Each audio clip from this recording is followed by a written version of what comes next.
अगर आप एक यूट्यूबर हो और आपको कॉपीराइट की सही नॉलेज नहीं है तो आपके साथ भी कुछ ऐसा हो सकता है। मैंने कुछ भी ऐसा गलत अपलोड नहीं किया था इस चैनल पर। मुझे कुछ समझ नहीं आ रहा है क्या हुआ यार, ये मतलब कैसे हो रहा है यार। इतने सालों से मेहनत की थी यार, सब बेकार कर दी एक सेकंड में यार। ऐसे कैसे काम करेंगे यूट्यूब पर यार, कोई मदद नहीं कर रहा यार। डजंट मैटर आपके कितने मिलियन सब्सक्राइबर्स है, लेकिन अगर आपको नहीं पता कि कॉपीराइट क्या है, कम्युनिटी गाइडलाइंस क्या है, फेयर यूज पॉलिसी क्या है और कॉपीराइट को कैसे हटाते हैं, तो आपका करियर कभी भी खत्म हो सकता है। इस वीडियो में मैं आपको copyright claim, copyright strike, community guidelines, fair use policy, copyright कैसे हटाते हैं और दूसरी की वीडियोस टोटली कॉपी पेस्ट करके अपलोड करने के बाद उसे मोनेटाइज कैसे करते हैं, इन सब चीज की नॉलेज देने वाला हूँ। तो अगर आपने इस वीडियो का कोई भी हिस्सा स्किप किया तो समझ लेना आपने एक रिस्क लिया है।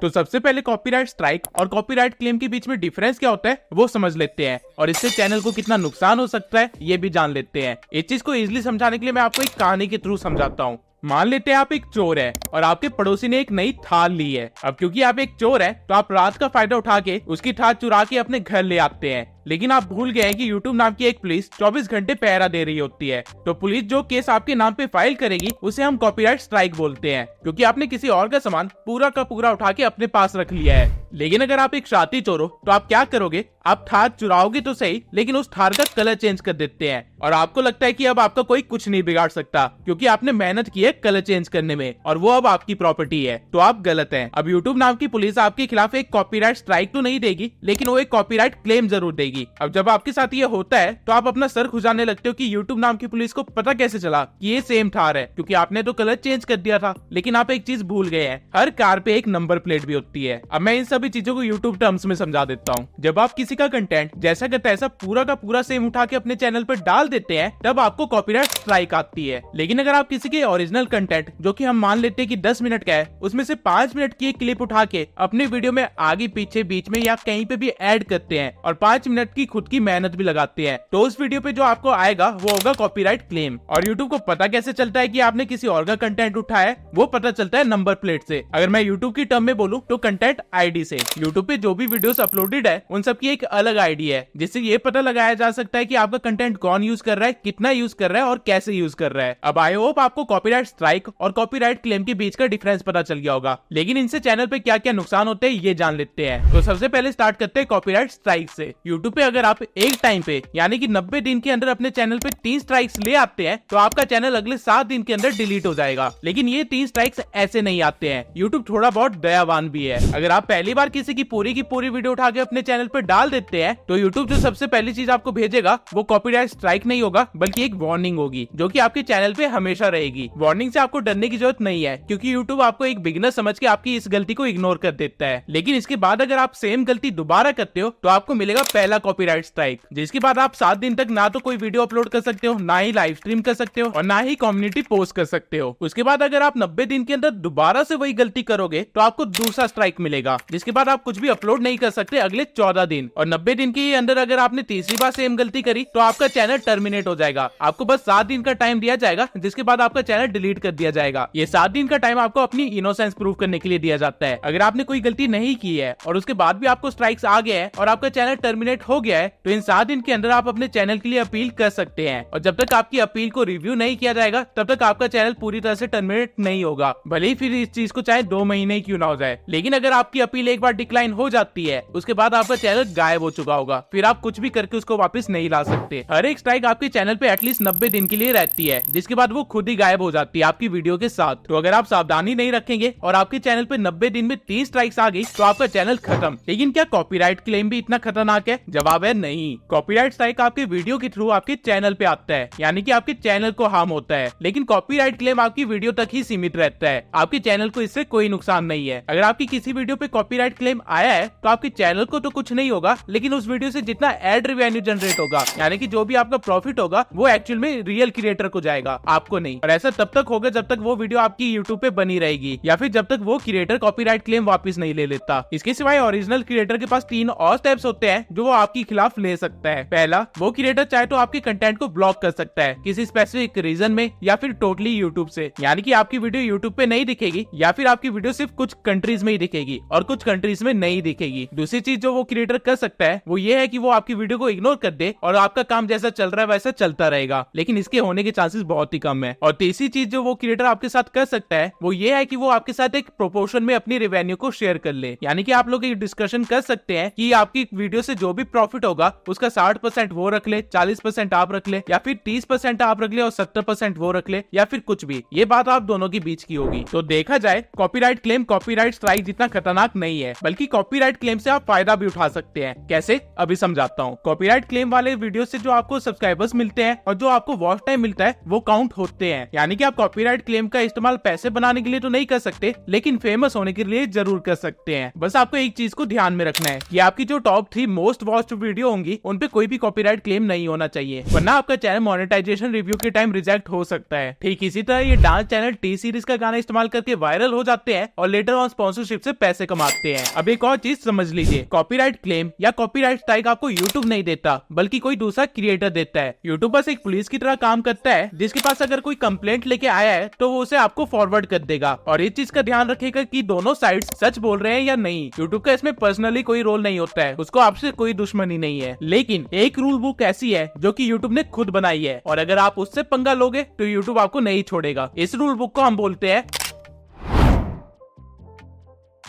अब YouTube एक सोशल मीडिया प्लेटफॉर्म है, तो उसे ये चीज इंश्योर करनी होती है कि उसका प्लेटफॉर्म हर एक बंदे के लिए सेफ हो, बच्चे से लेके बूढ़े तक, मासूम से लेके चालाक तक। इसलिए YouTube ने एक ब्रॉड कैटेगरी में 6 कम्युनिटी गाइडलाइंस बना रखी है, जिसके अंदर बहुत सारे रूल्स आते हैं। अब ये सारे रूल्स बताना तो पॉसिबल नहीं है, लेकिन मैं आपको सारे इंपॉर्टेंट रूल्स बता देता हूँ ताकि आप कोई भी गलती ना कर बैठे। और अगर आप गलती से ये कम्युनिटी गाइडलाइंस तोड़ते हैं तो उसके बाद आपके साथ क्या होगा ये भी मैं आगे बताता हूँ। नंबर 1 है स्पैम एंड डिसेप्टिव प्रैक्टिसेस। इस गाइडलाइन के अकॉर्डिंग फेक व्यूज या फेक सब्सक्राइबर्स या फिर वॉच टाइम खरीदना या फिर सब फॉर सब जैसी एक्टिविटीज करना बिल्कुल भी अलाउड नहीं है। और अगर आप किसी और क्रिएटर की एग्जैक्टली सेम चैनल बना लेते हैं, यानी कि उसका लोगो, ब्रांडिंग, कंटेंट अपने चैनल पे डालते हैं, तो ये चीज भी अलाउड नहीं है। साथ ही साथ आप किसी भी थर्ड पार्टी ऐप का लिंक जो कि किसी गैमलिंग साइट ले जाता हो या फिर जहाँ से कोई मालवेयर या वायरस आपके कंप्यूटर या लैपटॉप पे आ सकता है, ऐसी चीजों का लिंक अपने डिस्क्रिप्शन, कमेंट या फिर टाइटल में कहीं पे भी डालना अलाउड नहीं है। और अगर आप स्पैम करते हैं, यानी कि टाइटल में कुछ और दिखाया, थंबनेल में कुछ और दिखाया, कंटेंट के अंदर कुछ और बताया, या फिर अपने पूरे डिस्क्रिप्शन को टैग से भर दिया, तो ये चीज भी आपकी चैनल पे स्ट्राइक ला सकती है। सेकंड है सेंसिटिव कंटेंट गाइडलाइन। इस गाइडलाइन के अकॉर्डिंग आप बच्चों पे वायलेंस होते हुए नहीं दिखा सकते, यानी कि नॉर्मली जिस तरह इंडियन पेरेंट्स अपने बच्चे को डांट देते हैं या फिर पीट देते हैं, ये चीजें होते हुए आप यूट्यूब पे नहीं दिखा सकते। इसके सिवाय न्यूडिटी या सेक्सुअल चीजें दिखाना भी अलाउड नहीं है, अब चाहे वो कंटेंट के अंदर हो या फिर थंबनेल पे ही क्यों ना हो। कई सारे मूवी एक्सप्लेनेशन चैनल क्या करते हैं कि वो अपने थंबनेल पे जानबूझ के कुछ ऐसा सेक्सुअल कंटेंट डालते हैं कि लोग उस पे क्लिक कर दे, लेकिन एक्चुअल में गाइडलाइंस के अकॉर्डिंग ये करना अलाउड नहीं है और उनका चैनल किसी भी दिन टेक डाउन हो सकता है। और इसी के साथ साथ आप कुछ गोर कंटेंट भी नहीं डाल सकते, यानी कि कोई एक्सीडेंट होते हुए नहीं दिखा सकते, किसी का ब्लड ब्लीड होते हुए नहीं दिखा सकते, या फिर कोई भी ऐसी चीज जिसको देख के एकदम से डिस्गस्ट होता है या फिर घिन आती है, वैसी चीजें नहीं दिखा सकते, जो कि नॉर्मली एक इंसान को नहीं देखनी चाहिए। ऐसी कोई भी चीज दिखाना अलाउड नहीं है। और इस गाइडलाइन के अकॉर्डिंग वल्गर बोलना भी अलाउड नहीं है। अब आई नो आप कहेंगे कि काफी सारे चैनल तो वल्गर बोलते हैं और वो चैनल अभी भी है यूट्यूब पे, तो नो डाउट ऐसा है। तो इस चीज के लिए मैं बस यही कहूंगा कि इंडिया के अंदर काफी सारे लॉज हैं, लेकिन क्या हम सारे फॉलो करते हैं? और ना फॉलो करने पे क्या हम सारे जेल के अंदर है? ऑब्वियसली नहीं। तो कुछ चैनल बच जाते हैं और कुछ चैनल पे स्ट्राइक लग जाती है। यूट्यूब ने बस ये बता रखा है कि उनकी रूल बुक के अकॉर्डिंग ये चीज अलाउड नहीं है। तो कल को अगर आपका चैनल टेक डाउन हो जाता है इस रीजन की वजह से, तो आप लीगली यूट्यूब से लड़ नहीं सकते। आप ये नहीं कह सकते कि यूट्यूब ने गलत किया। थर्ड गाइडलाइन है वायलेंस और डेंजरस कंटेंट। जिस कंटेंट के थ्रू साइबर बुलिंग की जाए या फिर किसी स्पेसिफिक पर्सन या ग्रुप को हैरेस किया जाए, वो अलाउड नहीं है। और इवन हेट स्पीच फैलाना भी अलाउड नहीं है, यानी कि आप अपने कंटेंट के थ्रू किसी के अंदर हेट को बढ़ा रहे हैं, भले ही वो किसी भी रेस, रिलीजन या डिसेबिलिटी के लिए ही क्यों ना हो, ऐसी कोई भी चीज यूट्यूब पे अलाउड नहीं है। फोर्थ गाइडलाइन है रेगुलेटेड गुड्स एंड आइटम्स। इस गाइडलाइन के अकॉर्डिंग आप कोई भी हथियार या फिर कोई भी नुकसान पहुंचाने वाली चीज पे कंटेंट नहीं बना सकते। इसके अंदर ड्रग्स वगैरह भी आ जाते हैं। और ऐसी किसी भी चीज को बेचना या फिर बताना कि इसको कहां से लिया जा सकता है या फिर इसका लिंक डिस्क्रिप्शन में देना बिल्कुल भी अलाउड नहीं है। आपकी वीडियो को इमीडिएटली रिमूव कर दिया जाएगा और आपके चैनल पे एक कम्युनिटी स्ट्राइक भी आ जाएगी। फिफ्थ गाइडलाइन है मिस इन्फॉर्मेशन। इस गाइडलाइन के अकॉर्डिंग आप किसी भी चीज से रिलेटेड मिस इन्फॉर्मेशन नहीं फैला सकते, यानी कि गलत नॉलेज नहीं दे सकते। और ये गाइडलाइन काफी ज्यादा स्ट्रिक्ट है, स्पेशली इलेक्शन से रिलेटेड कंटेंट पे और मेडिकल से रिलेटेड कंटेंट पे, क्योंकि अगर आप इलेक्शन से रिलेटेड कोई गलत इन्फॉर्मेशन फैला रहे हैं तो आप टेक्निकली एक कंट्री के अंदर तबाही मचा सकते हैं। और वहीं अगर आप मेडिकल में एक गलत इन्फॉर्मेशन प्रोवाइड कर रहे हैं तो आप किसी की जान भी ले सकते हैं। तो ऐसी किसी भी चीज पे कंटेंट बनाने बनाने के टाइम फैक्ट्स जरूर शो करना, वरना यूट्यूब तो एक अलग चीज है, आपके ऊपर रियल लाइफ पुलिस केसेस भी हो सकते हैं। अब कम्युनिटी गाइडलाइंस को वायलेट करने से होगा क्या, इसमें आपके साथ सेम ट्रीटमेंट होगी जो आपके साथ कॉपीराइट स्ट्राइक के टाइम पे हो रही थी। यानी कि पहले आपको एक वार्निंग आएगी, फिर आपको पहला स्ट्राइक आएगा, फिर दूसरा स्ट्राइक, और तीसरे स्ट्राइक में आपका चैनल डिलीट कर दिया जाएगा, जिसके बाद अगेन आपको सिर्फ 7 दिन दिए जाएंगे। लेकिन इसमें एक लूप होल है। मान लेते हैं अगर आपने अपने किसी कंटेंट में स्पैम वाले गाइडलाइन को ब्रेक कर दिया तो आपको एक वार्निंग आएगी, और उसके बाद अगर आप एक और कंटेंट डालते हैं जिसमें आपने डेंजरस वाले कम्युनिटी गाइडलाइन को ब्रेक कर दिया तो आपको इस बार स्ट्राइक नहीं आएगी बल्कि दोबारा से एक वार्निंग आएगी, क्योंकि ये दोनों अलग अलग कम्युनिटी गाइडलाइंस है। लेकिन अगर आप एक तीसरा कंटेंट डालते हैं जिसमें आप अगेन से स्पैम वाले कम्युनिटी गाइडलाइन को तोड़ते हैं तो इस बार आपको पक्का एक स्ट्राइक आएगी, क्योंकि आपने वार्निंग के बाद भी सेम गलती करी। तो बेसिकली यहाँ पे यूट्यूब ये कह रहा है कि गलतियां करते रहो, गलतियां करने से प्रॉब्लम नहीं है, लेकिन सेम गलती बार बार मत करो। अब ये सारे रूल्स देख के आप सोच रहे होंगे कि मैंने हर एक तरह का चैनल देखा है जो इन रूल्स को ब्रेक कर रहा है, लेकिन एक्चुअली में ऐसा नहीं है। वो लोग 30 कम्युनिटी गाइडलाइन को फॉलो कर रहे हैं, जो कि है EDSA कंटेंट। EDSA की फुल फॉर्म है education, documentary, scientific and artistic. इस कम्युनिटी गाइडलाइन के अकॉर्डिंग अगर आप अपने कंटेंट में किसी चीज से रिलेटेड एजुकेशन प्रोवाइड कर रहे हैं, या फिर उसकी डॉक्यूमेंट्री बना रहे हैं, या फिर कोई साइंटिफिक या आर्टिस्टिक कंटेंट बना रहे हैं उसका, तो आप उस चीज को दिखा सकते हैं। फॉर एग्जाम्पल, जैसे मैंने पहले कहा था कि कम्युनिटी गाइडलाइंस के अकॉर्डिंग किसी भी वेपन के ऊपर वीडियो बनाना मना है, किसी भी ड्रग के ऊपर वीडियो बनाना मना है। लेकिन अगर आप उस ड्रग के बारे में बता रहे हैं कि ये ड्रग बनता कैसे है, उसकी एजुकेशन प्रोवाइड कर रहे हैं, या किसी गन के बारे में बता रहे हैं कि ये गन चलती कैसे और इसके फीचर्स क्या क्या है, तो वो चीज अलाउड है। अब ऑल्दो हो सकता है कि यूट्यूब का एल्गोरिदम कहीं ना कहीं गलती से आपको एक स्ट्राइक दे दे, लेकिन अगर आप यूट्यूब टीम को अपील डालेंगे तो आपका कंटेंट बचाया जा सकता है, अगर वो EDSA के अंदर आता होगा तो। लेकिन अगेन इसका मतलब ये नहीं है कि आप इसका गलत फायदा उठा के कंटेंट को वायलेट करने लग जाए, क्योंकि रिव्यू एक इंसान कर रहा होता है और उसको पागल नहीं बनाया जा सकता है। इंसान को पता होता है कि आप क्या कर रहे हो। और जिस तरह यहाँ पे EDSA कंटेंट आपको कम्युनिटी गाइडलाइंस के अगेंस्ट एक रिलीफ दे रहा है, वैसे कॉपीराइट में भी एक रिलीफ है आपके पास, और उसे हम बोलते हैं फेयर यूज पॉलिसी।